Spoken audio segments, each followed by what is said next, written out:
Hi guys! So, here we go again. At hindi mulan ngayong araw, pero just an update. Ayan na, buhay na yung apat na bell pepper natin. And today, ay magkakaroon tayo ng adjustment. Dahil, gumawa tayo ng elevation dito. Kasi, kung gagawin ko dito,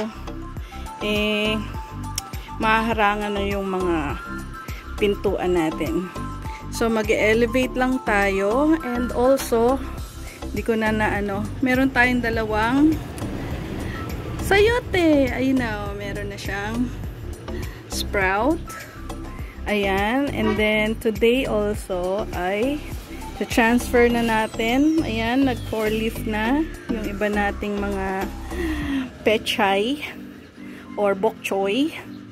Ito, meron tayong dito. And then, yung elevation natin. So, ang balak natin, itong mga magagaang or kumbaga, hindi tumatangkad dun dito sa ilalim. Yung mga tumatangkad, yun yung ilalagay natin on top. Pero, ayan guys. After the rain, sobrang healthy nila. Pagka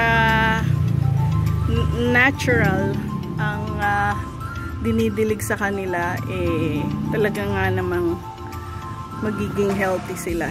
Ayan. So, umpisahan na natin. Also, magta-transfer na rin tayo dito sa mga vacants natin. Yan. Transfer na tayo nitong mga dala-dalawa sa isang pot. Ayan guys, ayusin na lang natin. So, forward na lang natin ang konti dito. Tapos, ayan. Ganyan ang mangyayari. So, let's do it. So, bago natin isettle guys, lalagyan ko na yung vacant natin dito. 1, 2, 3, 4, 5, 6. Yan. Ito na yung iba. Lilipat ko na muna. Kasi mahirap akyatin pagka meron ng nakaharang. So, yun. Ayan guys. Nakapaglagay na tayo ng mga bagong seedling dito sa mga empty pots. Ayan. Ayan. So, kompleto na sila. Eto na guys. Nagsa-start na tayo mag-arrange. So, yung medyo tataas, ayan, dyan natin nilagay. Then, yung mabababa, dito lang sa ilalim. So, meron tayong magiging vacant dito sa ilalim. And, kukunin natin yung mga pots na yon mula dun sa backyard natin.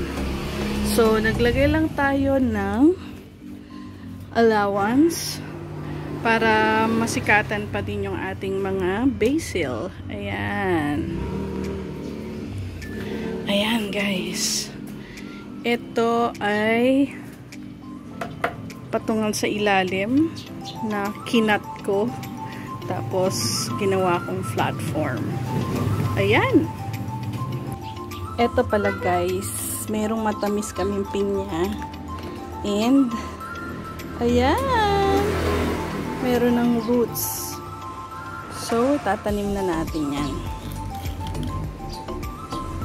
Ayan, natanim na natin guys. Pinatong lang natin dito sa ating soil. And check na lang natin siya kung makakapag-adjust siya.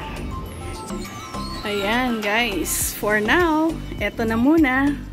Ayan ang itsura ng ating elevated na hanging garden plus mini garden. So, next time, ayusin natin dun sa gilid. Ayan, sana nakatulong. New idea for you guys. Bye! Subscribe, share, and like. Bye!